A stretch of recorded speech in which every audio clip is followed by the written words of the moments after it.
तो हम लोग पढ़ने वाले हैं आज डेफिनिट इंटीग्रेशन। और डेफिनिट इंटीग्रेशन में क्या, तो डेफिनिट इंटीग्रेशन का जो बेसिक है पहले उसको पढ़ते हैं, फिर उसके बाद हम लोग पढ़ेंगे प्रॉपर्टीज ऑफ डेफिनिट इंटीग्रेशन। ठीक है। तो डेफिनिट इंटीग्रल बेसिकली है क्या, तो मान लिया मैंने अगर कोई फंक्शन एफ एक्स है और इसका इंटीग्रेशन दिया हुआ है capital F x, F of X D x जो है वो दिया हुआ है। ये ये दिया हुआ है capital F X into capital F X दिया हुआ है। एफ एफ एक्स का इंटीग्रेशन ये दिया हुआ है आपके पास capital F X plus C. तो अगर डेफिनिट इंटीग्रल अगर मुझे कैलकुलेट करना है A to B F of X D X, तो इसका फॉर्मूला क्या होता है, डायरेक्टली लिखते हैं। भाई ये है एफ ऑफ एक्स और इसका आ रहा है ये इंटीग्रेशन आ रहा। अब ये जो लिमिट है ना इसी को पुट करना होता है। तो ए को कहते हैं, एक को कहते हैं लोअर लिमिट क्योंकि ये नीचे है, और ए को कहते हैं लोअर लिमिट और बी को क्या कहते हैं, अपर लिमिट। क्या कहते हैं बताइए, बी को कहते हैं अपर लिमिट। इतनी बात समझ में आई। तो इंटीग्रेशन कैलकुलेट करना हमने सीख रखा है, इंटीग्रेशन कैलकुलेट कर लेते हैं। ठीक है। और क्या करते हैं, फिर पहले अपर लिमिट रखते हैं, तो क्या हो जाएगा एफ ऑफ बी प्लस सी। इतनी बात क्लियर है। माइनस फिर ए रखेंगे तो एफ ऑफ ए प्लस सी। ठीक है। तो ये क्या आ जाएगा बताइए, एफ ऑफ बी माइनस क्या, एफ ऑफ ए, और सी से सी कैंसिल हो जाएगा। तो हमको डायरेक्ट याद रखना है ना कि अब मैं इंटीग्रेशन, हम लोग कभी भी इंटीग्रेट करेंगे डेफिनिट इंटीग्रल, लिमिट अपर और लोअर लिमिट दिया होगा तो ये सी कांस्टेंट हमेशा हटा देंगे, क्योंकि ये ऑलरेडी क्या होगा, ये हमेशा से गायब ही हो जाएगा, क्योंकि एक प्लस में आएगा एक माइनस में आएगा। भाई तो ये गायब हो जाएगा। तो हमारे पास क्या है कि अगर मुझे इंटीग्रेट करना है ए से बी में small F x D x को, और इसका इंटीग्रेशन आ रहा है एफ एक्स, तो हम लोग क्या लिखेंगे, ए से बी एफ ऑफ एक्स जो भी आएगा, अगर इसका इंटीग्रेशन है कैपिटल एफ एक्स, तो क्या करेंगे, कैपिटल एफ एक्स लिखेंगे, सी ना रख के डायरेक्ट ए से बी रखेंगे, और अपर लिमिट पहले रखेंगे, फिर क्या करेंगे, लोअर लिमिट रख देंगे। बस इतना ही कैलकुलेशन करना। अब इतना ही नहीं है, definite integral as a limit of sum भी एक डेफिनेशन होता है जो कि सिलेबस में है नहीं। ठीक है। वो ज्यादा सही था, लेकिन वो सिलेबस में नहीं है तो फिर डिस्कस करने का कोई मतलब नहीं है, पॉइंटलेस है डिस्कस करना। ठीक है। तो हम लोग इसी को देखते हैं कि डेफिनिट डेफिनिट इंटीग्रल कैसे कैलकुलेट करना है। जैसे मान लेता हूं मैं कि अगर मेरे पास एक फंक्शन है 0 से π/4 tan स्क्वायर ऑफ एक्स, इसको मुझे कैलकुलेट करना है dx। तो मुझे क्या पता है कि इंडेफिनिट इंटीग्रल तो कैलकुलेट करना पता है ना कि 0 से π/4, तो ये तो लिमिट इंटीग्रल हो गया। पहले मुझे इंडेफिनिट तरीके से कैसे कैलकुलेट करना ये देखिए ध्यान से। तो tan का तो इंटीग्रेशन का पता नहीं है, तो सेक में कन्वर्ट कर लिया मैंने। अब क्या होगा, इंटीग्रेशन सेक स्क्वायर का क्या होता है, सेक स्क्वायर का, तो पहले ऐसे लिख लेते हैं हम लोग, सेक स्क्वायर का लिखना है हमको इंटीग्रेशन। माइनस क्या होगा बताइए, माइनस 0 से π/4, यही इंटीग्रेशन है, लिमिट तो यही रहेगा ना 1 dx। अब सेक का क्या होता है, सेक का होता है tan x, यही तो होता है tan x। और tan x जैसे ही मैंने लिखा, ये क्या इंटीग्रेशन लिमिट 0 से π/4, और माइनस 1 का होता है क्या x, तो x को ऐसे ही रख देंगे, इंटीग्रेशन नहीं बनाएंगे। ठीक है ना।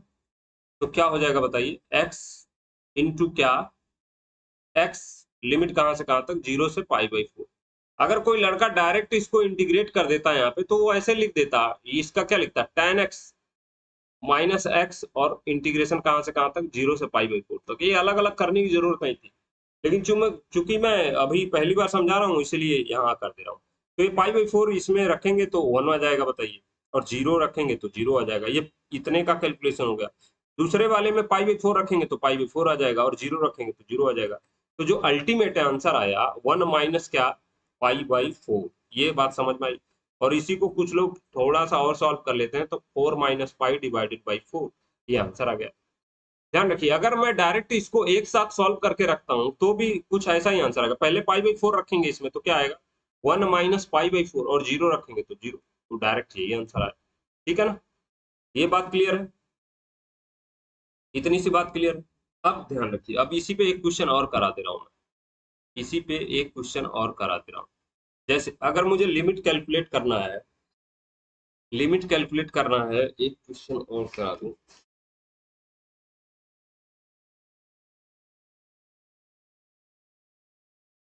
0 से 1, 0 से 1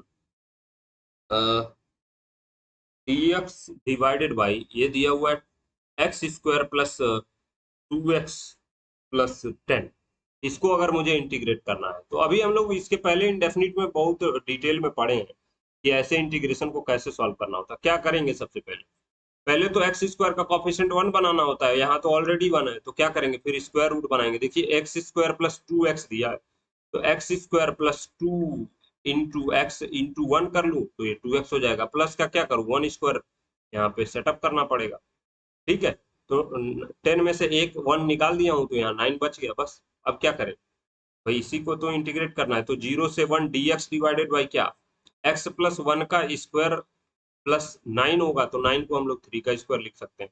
अब मेरे पास फॉर्मूला पता है, 1 divided by x square plus A square dx का क्या फॉर्मूला होता है, tan inverse of x by A, यही तो होता है, और बाहर एक 1 बाई ए भी होता है, ये भी ध्यान रखना। और प्लस सी आता था इनडेफिनिट इंटीग्रल में, डेफिनिट इंटीग्रल में प्लस सी नहीं लिखेंगे ना, क्योंकि हमने अभी देखा है, तो ये क्या हो जाएगा tan inverse of x plus 1 divided by 3, इतनी बात क्लियर है, और 1 बाई 3 भी आएगा कांस्टेंट बाहर। अब क्या करना है, लिमिट भर देना है 0 से 1 तक, तो जब कांस्टेंट है उसको बाहर ही रखिए, इसमें तो लिमिट रखने का कोई मतलब ही नहीं। अब इसमें रख देंगे, tan इनवर्स क्या हो जाएगा भाई, 2 बाई 3 होगा, 1 रखेंगे तो, और 0 रखेंगे तो क्या हो जाएगा, tan इनवर्स ऑफ 1 बाई 3 हो जाएगा, बस यही आंसर है। अब कोई चाहे तो इसमें tan inverse of A minus tan inverse of B formula लगा लेगा तो भी आंसर आ जाएगा, लेकिन एग्जैक्ट यही आंसर आ गया। ठीक है, ये बुक में भी दिया हुआ है, ऐसा ही आंसर है।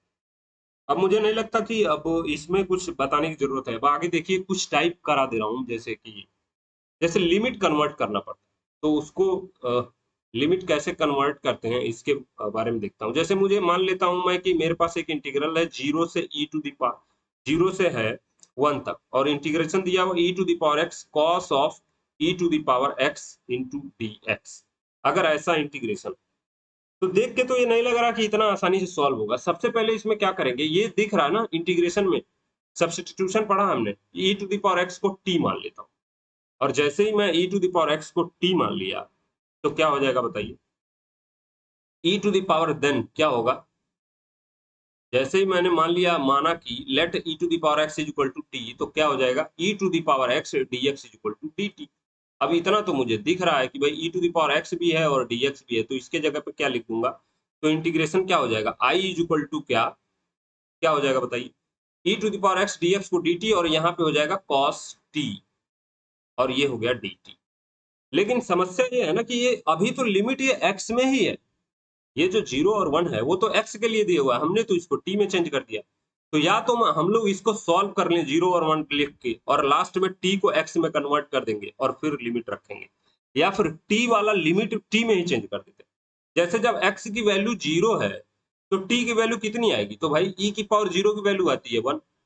ऐसे ही जब x की वैल्यू 1 है, ये यही तो है, ये x की वैल्यू है दोनों, ये डायरेक्ट भी हम लोग कैलकुलेट कर सकते हैं, ऐसे ही लिखना है। देखिए जब x की वैल्यू 0 है, x की वैल्यू यहाँ 0 है, तो t की वैल्यू कितना हो, क्योंकि e की पावर x को मैंने t मान लिया, तो t की वैल्यू इसी पे 0 रख देंगे तो ये हो गया 1। और ऐसे ही x की वैल्यू जब 1 है तो t की वैल्यू कितनी होगी, e हो जाएगी, e की पावर 1 e हो जाएगा। अब इसका इंटीग्रेशन पता है, cos का इंटीग्रेशन क्या होता है, cos का इंटीग्रेशन हो गया sin t।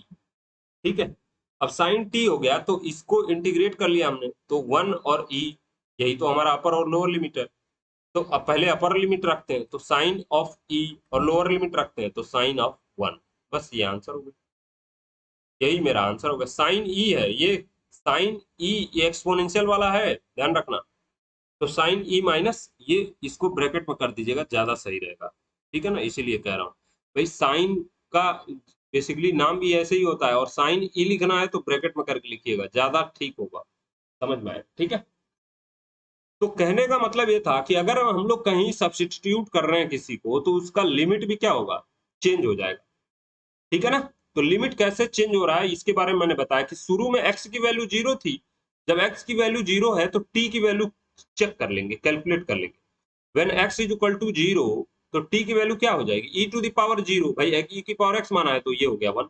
जब x की वैल्यू है 1 तो t की वैल्यू क्या हो जाएगी, e की पावर 1, और ये हो गया e। और यही हमने क्या किया, यही लिमिट रख दिया है, जब 0 के जगह पे 1 रखना पड़ा है और 1 के जगह पे e रखना पड़ेगा। ऐसे ही हम लोगों को लिमिट कन्वर्जन करना। इस पे एक बेस्ट एक और क्वेश्चन हम लोग देखते हैं, 0 to infinite sine of tan inverse of x divided by दिया है 1 प्लस एक्स स्क्वायर, इसको सॉल्व करना। तो इसमें देख के भी लग रहा है कि किसको टी मान लिया जाए, tan इनवर्स एक्स को टी मान लेते हैं, बोलो। तो जैसे ही मैं tan इनवर्स एक्स को टी मानता हूं, यहाँ लेट कर लीजिएगा, देन क्या होगा, क्या हो जाएगा, 1 by x square by differentiation tan inverse का dx is equal to dt। और मुझे पता चल गया ये इतना यहाँ भी है, ये भी है और dx भी है, इसके जगह पे dt रख देना है। तो इंटीग्रल आई क्या हो जाएगा, पहली बात तो मुझे लिमिट भी चेंज करना है ना, तो पहले इसको देखिए सॉल्व करते हैं। तो साइन टी हो जाएगा, tan इनवर्स एक्स को मैंने मान रखा है टी, तो साइन टी और इतने को क्या डी टी। अब इंटीग्रेशन लिमिट चेंज करना है, तो लिमिट चेंज करने के लिए क्या करना पड़ेगा, जब एक्स की वैल्यू जीरो है तो टी की वैल्यू क्या हो जाएगी भाई, tan इनवर्स जीरो की वैल्यू जीरो होती है। जब एक्स की वैल्यू इनफाइनाइट है तो टी की वैल्यू क्या हो जाएगी, tan इनवर्स इनफाइनाइट। और tan इनवर्स इनफाइनाइट की वैल्यू क्या होती है बताओ, तो ये होता है पाई बाई टू। इतनी बात क्लियर है। इसका मतलब क्या है कि जो इंटीग्रेशन लिमिट है वो कन्वर्ट हो गया कि जीरो से पाई बाई टू में। अब साइन का फॉर इंटीग्रेशन क्या होता है, माइनस कॉस टी, यही तो होता है। और लिमिट कहाँ से कहाँ तक बताइए, जीरो से पाई बाई टू, तो एक बार पाई बाई टू रख दीजिए, एक बार वन रख दीजिए, तो माइनस माइनस कॉमन ले ले रहा हूँ, तो माइनस मतलब तो cos T, cos pi by to की वैल्यू जीरो और कॉस जीरो की वैल्यू वन, तो आ जाएगा कितना माइनस वन, और ये माइनस पहले से तो वन आ जाएगा। ये आंसर होगा। ये बात समझ में आई सबको। तो ऐसे हम लोग integration as a limit of sum calculate करते हैं। ये अब हमने करा रखा है ना, अभी कराया। अब मैं देखता हूँ कि क्या कोई ऐसा क्वेश्चन है इस पे बेस्ड, जैसे मुझे अगर जीरो से one tan inverse of x calculate करना हो dx, तो क्या करेंगे बताइए, बाई पार्ट लगा देंगे इसमें। भाई बाई पार्ट तो वहां भी लगा रहे थे ना इंडेफिनिट में, तो बाई पार्ट लगाइए, क्या होगा, ये वन इंटू समथिंग मान लेंगे, किसको फर्स्ट किसको सेकंड, तो भाई इसको फर्स्ट, क्योंकि इसका इंटीग्रेशन नहीं पता है, इसका वन का इंटीग्रेशन पता है, इसको सेकंड, तो पहले फंक्शन को छोड़ दिया, दूसरे वाले का इंटीग्रेशन क्या होगा, सिर्फ एक्स, माइनस पहले वाले का डिफरेंशिएशन ये भी पता है, डायरेक्ट लिख दूं, इनटू दूसरे वाले का इंटीग्रेशन ये भी पता है एक्स, और जो आ रहा है ये टोटल इसका इंटीग्रेशन, यही तो होता है। अब कोई कहेगा कि यार ये लिमिट क्यों हटा दिए, तो लिमिट में हटा नहीं रहा, ये जीरो से क्या है, इसको पहले हम लोग कैलकुलेट कर लेते हैं, फिर इसको क्या करेंगे, सॉल्व कर लेंगे। तो ये जीरो से वन है और ये भी जीरो से वन है, ठीक है। अब इसमें जीरो से वन पुट करेंगे हम लोग, तो क्या हो जाएगा, tan इनवर्स ऑफ, ये इसी में रख देते हैं डायरेक्टली, तो ये tan इनवर्स वन की वैल्यू होती है पाई tan इनवर्स वन, और x के जगह पे वन रखेंगे तो वन हो जाएगा, माइनस जीरो होगा। ये पहले वाले के लिए वैल्यू कैलकुलेट हो रही है, अभी ये बचा हुआ है कैलकुलेट करना, जीरो से one x divided by one plus x square dx, तो इसकी वैल्यू आ गई pi by four, tan inverse one की वैल्यू आ गई पाई बाई फोर। अब इसको कैलकुलेट करने के लिए क्या करना पड़ेगा, जीरो से वन, अब ध्यान दीजिए नीचे लिखा हुआ है कुछ function one plus x square, और इसका डिफरेंशिएशन क्या होता है, टू एक्स होता है, लेकिन ऊपर क्या है एक्स है, तो इसी में मैं टू से ऊपर मल्टीप्लाई कर दे रहा हूँ, नीचे डिवाइड कर रहा हूँ, तो नीचे वाले का डिफरेंशिएशन ऊपर हो जाएगा, बताइए। और अगर कुछ ऐसा दिया हुआ है तो क्या होता है, नीचे वाले को अगर मैं टी मानता हूँ, एफ ऑफ एक्स स्क्वायर को टी मानता हूँ, तो क्या हो जाएगा, two x D x is equal to D T हो जाएगा, यही तो होगा। तो अब ये लिमिट भी चेंज होगा ना, अगर मैं इसको टी मानता हूँ, पुट करता हूँ इतना को टी, ध्यान दीजिए अगर कुछ ऐसा होता है तो आई वन मान के इसको अलग से सॉल्व कर लेना चाहिए, बेहतर ये होता है, ठीक है। लेकिन चूंकि मैं इसी में सॉल्व कर ले रहा हूँ, तो अब चलिए इसको डिटेल में ही बताता हूँ मैं, आई वन अलग से इंट्रोड्यूस कर लेते हैं, क्यों, ताकि ज्यादा हौच पौच ना हो जाए, ठीक है। आई वन अलग से इंट्रोड्यूस कर लेते हैं, जैसे अगर जो इंटीग्रेशन मुझे कैलकुलेट करना है उसी को मैं मान लेता हूँ क्या, आई वन, ठीक है, ये मुझे इंटीग्रेशन कैलकुलेट करना, तो इसको मैं मान ले रहा हूँ आई वन, आई वन।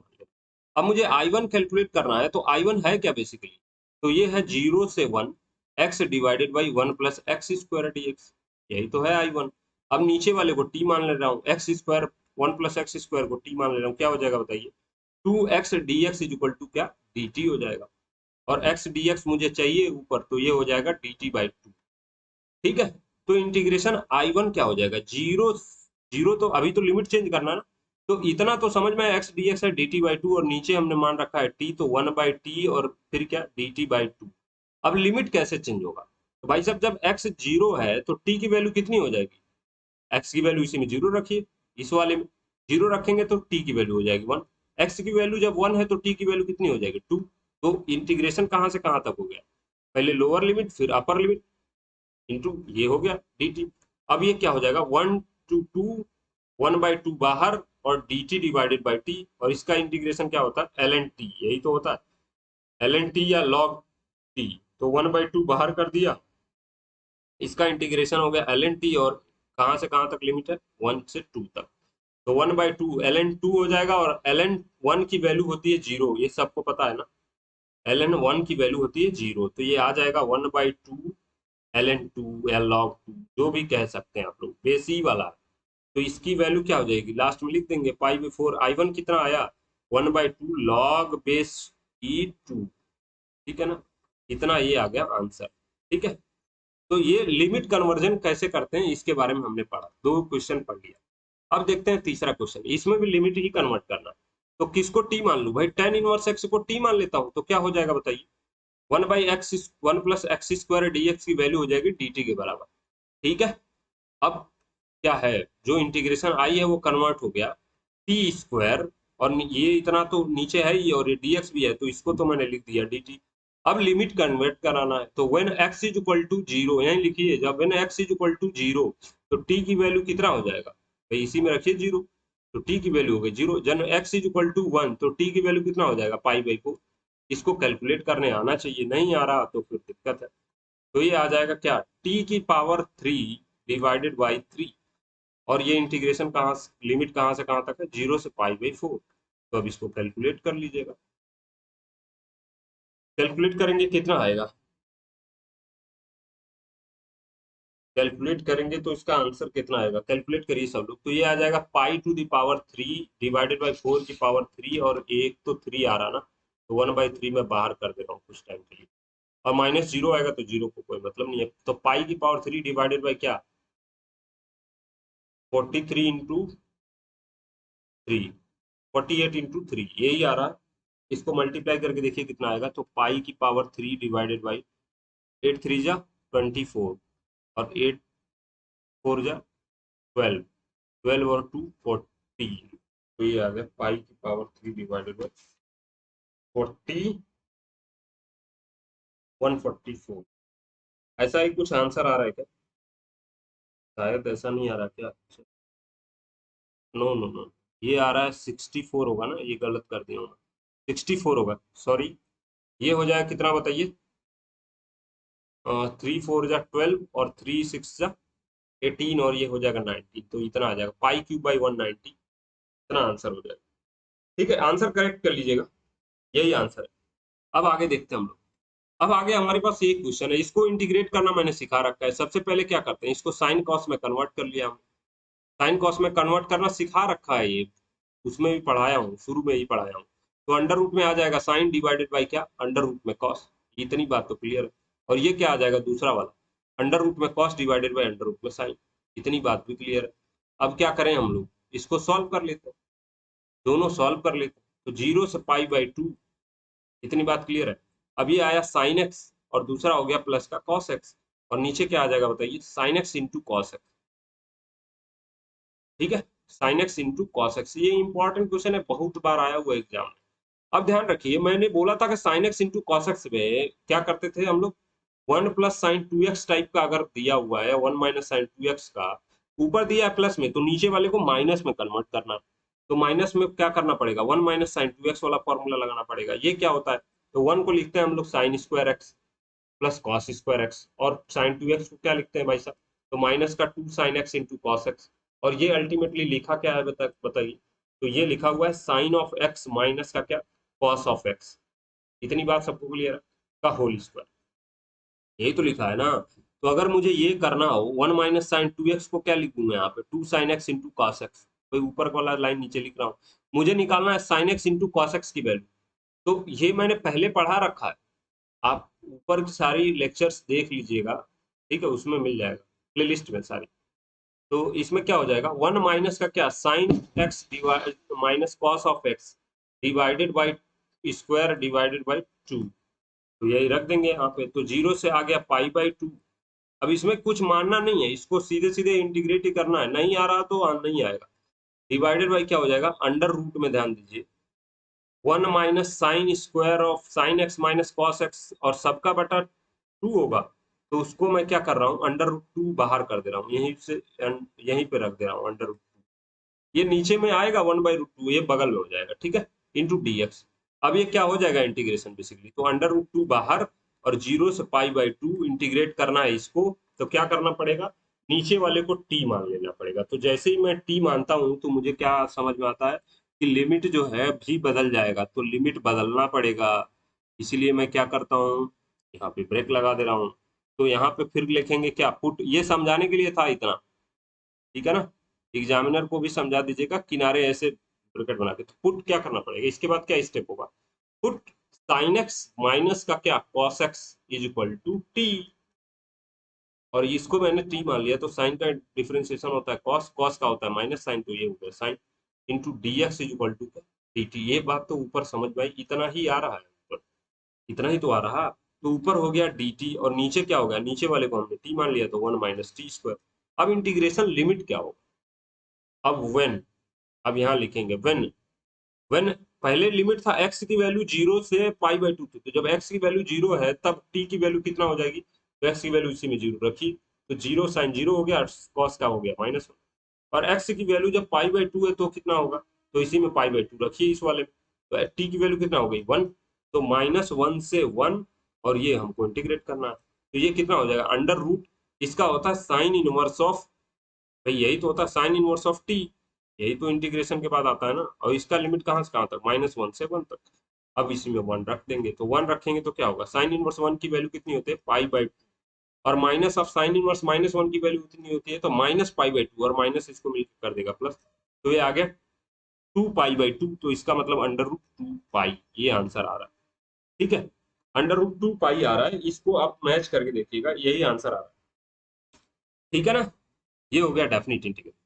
ऐसे ही मुझे अगर इसको सॉल्व करना है, ये पीछे पड़ा रखा है, इसमें क्या करेंगे, साइन एक्स को टी पुट कर लेंगे, तो साइन एक्स को जैसे ही मैंने टी पुट किया, क्या हो जाएगा बताइए, cos x dx is equal to dt हो जाएगा, तो cos x dx is equal to हो गया dt। अब क्या करेंगे, लिमिट बदल देंगे, तो when x is equal to 0, x की वैल्यू जब 0 है तो t की वैल्यू, तो t की वैल्यू इसी में रख देंगे, x की वैल्यू, भाई साइन t को हमने साइन x मान लिया है, तो साइन 0, तो साइन 0 की वैल्यू होगी 0। ऐसे ही जब x की वैल्यू π/2, तो t की वैल्यू क्या हो जाएगी, साइन π/2, तो साइन π/2 की वैल्यू होगी 1। इसका मतलब इंटीग्रेशन किस में कन्वर्ट हो गया, 0 से 1, और ऊपर cos dx इतना तो dt के बराबर हो गया, तो ऊपर लिख दिया हमने dt, नीचे क्या लिखा 1 प्लस टी और 2 प्लस टी, इतनी बात क्लियर है। अब क्या करेंगे, इसमें लगा देंगे पार्शियल फ्रैक्शन, इसमें लगा देंगे पार्शियल फ्रैक्शन, क्योंकि ये लीनियर है, और पार्शियल फ्रैक्शन आप लोग चेक करके देखिएगा, मैं डायरेक्ट लिख दूं, पार्शियल फ्रैक्शन आप लोग लगा के देखिएगा कितना आएगा, तो ये आ रहा है 1 plus T minus of 1 divided by T plus 2। आप कैलकुलेट करके देखिएगा ए और बी की यही वैल्यू आएगी क्या, टी की वैल्यू अगर मैं -1 रखता हूँ तो यही आएगा, ठीक है, आप लोग कैलकुलेट करके जरूर देखिएगा इसको। अब ये 0 से इसको इंटीग्रेट करना है, तो ये क्या हो जाएगा, ln 1 प्लस टी, और दूसरा क्या हो जाएगा माइनस का ln t प्लस 2, ठीक है। अब क्या करूं, भाई इसी में लिमिट रख देते हैं, तो 0 से 1 तक हमें लिमिट रखना है, ये 1 यहाँ रखेंगे, कहीं नहीं रख देंगे, तो 1 रखिए, क्या होगा ln t प्लस n+1, तो ये ln 2 हो जाएगा, इसमें रखेंगे तो माइनस का ln, या इसको सॉल्व भी कर सकते हैं पहले फिर बाद में रखें, तो चलिए कोई मतलब नहीं, सॉल्व भी कर सकते हैं, मतलब इसको L M minus L N N type का लगाते तो ln m/n आ जाता ना, इस टाइप से रख के फिर लिमिट रखते तो और आसान हो जाता, कोई दिक्कत नहीं है, ऐसे भी रख दीजिए। तो इसमें 1 रखेंगे तो ln 3 हो जाएगा, 0 रखेंगे तो पहले वाले में ln 1 हो जाएगा, दूसरे वाले में माइनस के साथ ln 2 हो जाएगा। अब ध्यान देखिए ln 1 की वैल्यू होती है 0, तो क्या बचा है, ये बेसिकली ये हो गया ln 2, और ये हो गया माइनस का ln 3, ठीक है, और इधर हो गया माइनस और ये प्लस का ln 2, यही तो आया, तो ये ln ही है, ध्यान रखना है। तो ln 2 है 2 बार, और माइनस है ln 3, ठीक है ना। अब इसी को क्या कुछ लोग ln 4 भी लिखते हैं, 2 की पावर 2 माइनस ln 3, और इसी को कुछ लोग ln 4/3 भी लिख लेते हैं, और यही सही है, ठीक है ना। आंसर में मैच कर ले रहा हूँ, क्या ऐसा ही आंसर है क्या, तो ये 4/3 ही आएगा, ठीक है। आप लोग कैलकुलेट करके चेक। इसको भी मैंने इंटीग्रेट करना सिखा रखा है। ऐसे साइन स्क्वायर कॉस में दिया रहता है तो क्या करते हैं, डिवाइड कर देते हैं किससे बताइए, कॉस से, कॉस स्क्वायर एक्स से। तो ऊपर क्या हो जाएगा, सेक स्क्वायर एक्स डीएक्स, और नीचे क्या हो जाएगा, कॉस तो कैंसिल हो जाएगा, तो क्या बचा, B square plus tan square x. अब किसको टी मान लूंगा, तो हम लोग मानते हैं टेन एक्स को टी, टेन एक्स को टी, ठीक है। तो टेन एक्स को टी मान लेंगे तो क्या हो जाएगा, sec square x D x equal to D T. यही तो करना था हमको, ठीक है। अब कोई कहता नहीं मैं बी टेन एक्स को टी मानूंगा, तो B sec square x D x equal to D T हो जाएगा। तो sec square x D x ऊपर बस इतना ही था, ये डी एक्स ही है, इज इक्वल टू क्या हो जाएगा, डी टी बाई बी। अगर इसको मानना मैंने बी टेन को ही टी मान लिया, तो ये बी यहाँ भी आएगा और नीचे बी आएगा, ध्यान रखिएगा, कोई दिक्कत नहीं है, लेकिन आएगा आंसर वही। अब इन लिमिट चेंज करना है, तो when x is equal to zero, when x is equal to zero, तो टी की वैल्यू कितना हो जाएगी, जीरो, भाई कोई मतलब नहीं है। और when x is equal to pi by two, तो टी की वैल्यू कितना हो जाएगा बताइए, टी की वैल्यू हो जाएगी इनफाइनाइट। तो यानी जीरो से हो गया हमारा लिमिट इनफाइनाइट तक। और ऊपर तो इसको लिख दिए डी टी बाई बी, और बी है कांस्टेंट तो बाहर लिख दिया। और नीचे क्या लिखा हुआ, ए स्क्वायर, और b tan t, tan x को टी मान रखा है तो टी स्क्वायर। अब इसका इंटीग्रेशन सबको पता है, क्या होता है, tan inverse of T by A, और ए भी बाहर आएगा बताइए, ये तो है ना इंटीग्रेशन। और इसमें क्या करना है, लिमिट पुट करना है जीरो से इनफाइनाइट, तो रख दीजिए भाई, वन बाई ए कांस्टेंट है तो बाहर, वन आई, ये भी टेन इनवर्स टी बाई ए में रखिए इनफाइनाइट, तो टेन इनवर्स ऑफ इनफाइनाइट, ये तो होगा minus ten inverse of zero, बस। तो टेन इनवर्स ऑफ जीरो की वैल्यू जीरो, इनफाइनाइट की वैल्यू हो गई पाई बाई टू, तो पाई बाई टू, और यहाँ पे लिखा है ए बी, तो pi of upon two A b. इस यही आंसर है, मैच कर ले रहा हूँ मैं, आप लोग भी मैच कर लीजिएगा। पता नहीं इसमें दिया नहीं दिया है, इसमें दिया है भाई, ये दिया है नहीं दिया, तो ये pi divided by two A B आ रहा है आंसर, ठीक है। मैं इसको करा इसलिए दे रहा हूँ ताकि थोड़ा रिवाइज भी हो जाएगा पुराना, और अपना काम भी बन जाएगा। अब ध्यान रखिए यहाँ पे x है, तो इसमें क्या करना पड़ेगा, नीचे एक्स स्क्वायर देना पड़ेगा ना, तो नीचे x से मल्टीप्लाई करना पड़ेगा। और नीचे जैसे ही मैंने x से मल्टीप्लाई किया, ये हो गया एक्स स्क्वायर, ऊपर हो गया x। अब किसको t, किसको t, तो एक्स स्क्वायर को t मान लेते हैं। एक्स स्क्वायर को t मानने का क्या फायदा है, ये two x D x equal to हो जाएगा डी टी। और यहाँ से हमको पता है कि x dx तो ऊपर है ही, तो ये हो गया dt बाई टू। इतनी बात क्लियर है। अब व्हेन, अब लिमिट की बारी आई, तो लिमिट क्या होगा, when x is equal to zero, तो t की वैल्यू एक्स स्क्वायर के बराबर है, तो जीरो हो जाएगा। व्हेन x इज इक्वल, ये वन वन है पहला लिमिट, तो ये हो जाएगा वन टी का भी। और x की वैल्यू टू है, तो t की वैल्यू इसका स्क्वायर है, तो ये हो जाएगा फोर। तो आई इंटीग्रेशन क्या हो जाएगा, जीरो से, नहीं नहीं, वन से फोर, और x dx तो है dt बाई टू, तो वन बाई टू बाहर कर दूं, ठीक है। और नीचे हमने लिखा t, और इसको क्या, वन प्लस टी। अब इसको इंटीग्रेट करना है, तो वन बाई टू बाहर। अब आप लोग पार्शियल फ्रैक्शन से क्या करिएगा, इसको ब्रेक करने का प्रयास करिएगा, तो ये आएगा वन बाई टी माइनस का क्या, one divided by one plus T, ठीक है। अब इसको सॉल्व करना है, क्या हो जाएगा, l n t one by two, पहले में आया एल एन टी माइनस का क्या, l n t one plus t. इतनी बात क्लियर है। और इंटीग्रेशन लिमिट कहाँ से कहाँ तक, वन से फोर तक, ठीक है। तो वन बाई टू आ गया। अब इसको मैं शॉर्ट में थोड़ा लिख दे रहा हूँ, T divided by one plus T, यही तो लिखा है बेसिकली। और ये कहाँ से कहाँ तक, वन से फोर तक। अब इसमें फोर रखिए, एक बार फोर हो रखेंगे तो क्या आएगा, l n four divided by क्या, फाइव, माइनस वन रखेंगे तो क्या आएगा, l n of one divided by two. अब इसको मल्टीप्लाई कर लेंगे। इसका आंसर मैं इधर लिख दे रहा हूँ क्योंकि नीचे जगह नहीं है, तो क्या आ जाएगा answer, one by two l n of four by five, और इसको डिवाइड करना है तो ये हो जाएगा टू बाई वन, तो क्या हो जाएगा, one by two l n of eight divided by five. इतनी बात सब क्लियर। आंसर मैच करा लूँ मैं, आंसर मैच करा लिया जाए, कितना आ रहा, तो सिक्सटीन का आ रहा है, सिक्सटीन का तो आंसर ही नहीं दिया भाई।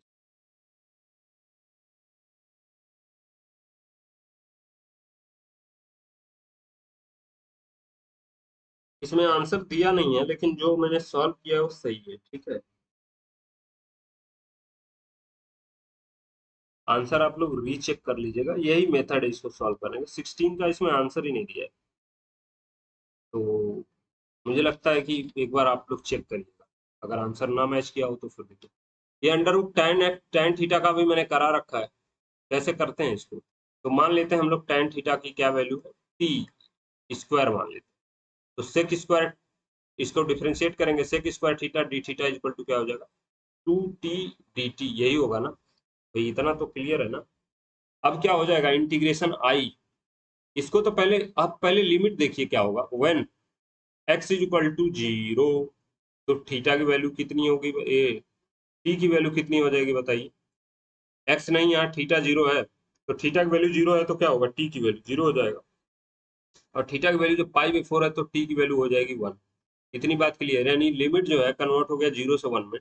और ये लिखा हुआ है जो भी, इसका मतलब क्या होगा, ऊपर टी और सेक स्क्वायर तो है नहीं, सेक स्क्वायर नहीं है, तो इसके पहले मैंने बता रखा है, इसको रुकिए पहले मिटा के, यही एक लास्ट क्वेश्चन है, इसके बाद आप लोग खुद सॉल्व करिएगा। इसके बाद नेक्स्ट पढ़ेंगे, नेक्स्ट टॉपिक पढ़ेंगे, तो हमारे पास डी थीटा निकालना पड़ेगा ना, 2t dt, क्योंकि यहाँ पे सेक है नहीं, सेक स्क्वायर, तो ये आ गया सेक स्क्वायर थीटा। और ये मैंने इसके पहले भी पढ़ा रखा है, 2t dt क्या हो जाएगा, सेक स्क्वायर को लिखते हैं 1 + tan स्क्वायर थीटा, और tan स्क्वायर थीटा हमने क्या रखा है, ये हो जाएगा dt डिवाइडेड बाई, इसी को तो हमने टी स्क्वायर मान रखा है, तो 1 + t⁴।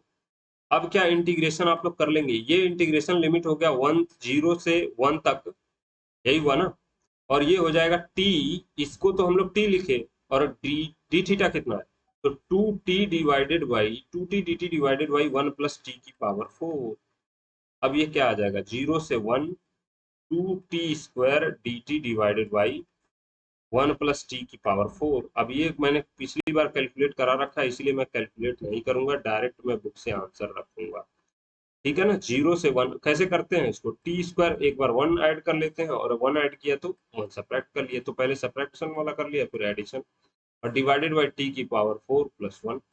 ये मैंने बोला बताया था, दोनों को अलग अलग करके क्या करना होता है, इसी में कॉमन लेना होता है कुछ। अब आप लोग कॉमन लीजिएगा, मैं डायरेक्ट आंसर लिख रहा हूँ बुक से देख के। तो 22 का आंसर है π/2√2, ये आंसर मैं बोल रहा हूँ, 1 + log(2 - ठीक है, √2 डिवाइडेड बाई 2 + √, ये है आंसर, ठीक है। इसको इंटीग्रेट करना पिछले हमने क्लास में सिखा रखा है। तो अब नेक्स्ट क्लास में हम लोग नेक्स्ट पढ़ेंगे अगला टॉपिक, तो तब तक के लिए धन्यवाद।